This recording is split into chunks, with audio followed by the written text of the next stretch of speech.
সংগ্রামী তৌহিদি জনতা, এ পর্যায়ে আমাদের সামনে গুরুত্বপূর্ণ বক্তব্য নিয়ে আসছেন বাংলাদেশের ইসলামী তরবিয়াতি এবং সাংগঠনিক শিক্ষা প্রতিষ্ঠান আল্লামা নূর হোসেন কাসেমীর ফুলবাগানের মুহতামিম, বাংলাদেশ জমিয়তে উলামায়ে ইসলামের সংগ্রামী নেতা হযরত মাওলানা মনির হোসেন কাসেমী, যুগ্ম মহাসচিব হেফাজতে ইসলাম বাংলাদেশ, যুগ্ম মহাসচিব হেফাজতে ইসলাম বাংলাদেশ। السلام عليكم ورحمة الله وبركاته. نحمده ونصلي على رسوله الكريم، أما بعد، واعتصموا بحبل الله جميعا ولا تفرقوا. صدق الله المولانا العظيم. হেফাজত ইসলাম বাংলাদেশ টাঙ্গাইলের জেলা শাখার নবগঠিত কমিটির অনুমোদন ঘোষণা উপলক্ষে আজকের এই মহা সম্মেলনের সম্মানিত সভাপতি মুআজ্জাজ মুহতারাম উলামায়ে কেরাম, সামনে উৎকৃষ্ট অত্র এলাকার ওলামায়ে কেরাম এবং তৌহিদি জনতা, আমার বাড়ি নারায়ণগঞ্জ। নারায়ণগঞ্জে একটা ছোটখাটো ফেরাউন ছিল, নাম তো চিনেন, আপনারা জানেন। লেডি ফেরাউনের ছেলে বলে পরিচিত ছিল, বারবার খালি বলতো কি।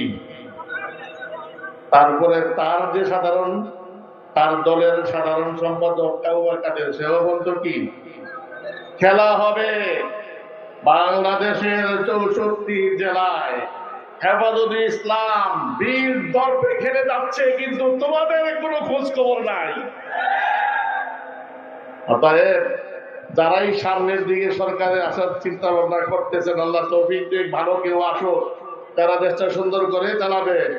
যদি খেলার চিন্তা করেন তাহলে বুঝা নিয়েন, টাঙ্গাইলের এই সমাবেশ বলে দিচ্ছে হেফাজতে ইসলাম কাউকে দিন নিয়ে, ধর্ম নিয়ে, মাযহাব নিয়ে, আকীদা নিয়ে কাউকে এই দেশে দ্বিতীয়বার বাংলাদেশের স্বাধীনতা সার্বভৌমত্ব নিয়ে খেলতে আর দিবে না, দিবে না, দিবে না। আমাদেরকে আপনারা ঘুম পাড়ায় সুন্দরভাবে বুঝাইতেছেন, বুঝায় শুনে বলতেছেন এটা একটা কমিশন, এটা কোনো অফিস না। বর্তমান সরকারকে বলতে চাই, আপনি কিসের অফিস দিবেন কি দিবেন না, এই জিনিসটা আগে বুঝুন আপনি কে। আরে ভাই, তায়াম্মুম তো ততক্ষণ যায় যতক্ষণ পানি না আসে, অথবা পানির তলব জারি রেখা, পানির তালাশও জারি রাখবেন, আবার কি তায়াম্মুম করে নামাজও পড়বেন, এটাই তো মাসালা।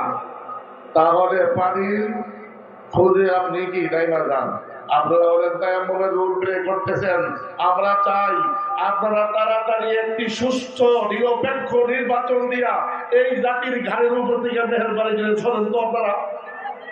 আপনারা কে বলছে এই সমস্ত বাজে কাজ নিয়ে আসতে? দেশের মানুষের চাকরি নাই, বাকরি নাই, এগুলোর আপনার খবর নাই। দ্রব্যমূল্য বেড়েই চলছে, এটার খবর নাই। কোথা থেকে কোন বেটা কি আপনার সমকামিতা জারি করতে চায়, এরা ওয়েস্টার্ন কালচার এই দেশে আনতে চায়। আরে মিন হুসনি ইসলামিল মারই তারকুহু মা লা ইয়ানিহি, এই সমস্ত অহেতুক কাজ বাদ দিয়া আপনি আপনার কাজটা করেন তো বাবা। আমাদের দায়িত্ব হলো আপনাদেরকে সতর্ক করা। যদি সতর্ক হয়ে যান আপনাদেরও ভালো, সম্মানে এখান থেকে যাবেন। সতর্ক না হয়ে যদি বেশি বাড়াবাড়ি করেন, হেফাজতে ইসলাম জানে কিভাবে এদেশ থেকে হাজিরা বাড়াইছে, এই হেফাজতে ইসলাম জানে কিভাবে এখান থেকে ওবায়দুল কাদেররা বাড়াইছে, কিভাবে স্বরাষ্ট্রমন্ত্রীরা বাড়াইছে, কিভাবে কি এক মুজিবুর মারি দাঁড়িয়ে আছে কালামারি, এই কালামারি কিভাবে বাড়াইছে, এইগুলা মনে করে দেখেন। এমন আন্দোলন গড়ে তুলবে যদি দেশের বিরুদ্ধে কোন সিদ্ধান্ত নিতে চান, যে আন্দোলনের সামনে কাপড় চোপড় নিয়ে এখান থেকে ভাগারও সময় পাবেন না। আসসালামু আলাইকুম ওয়া রাহমাতুল্লাহি ওয়া বারাকাতুহু।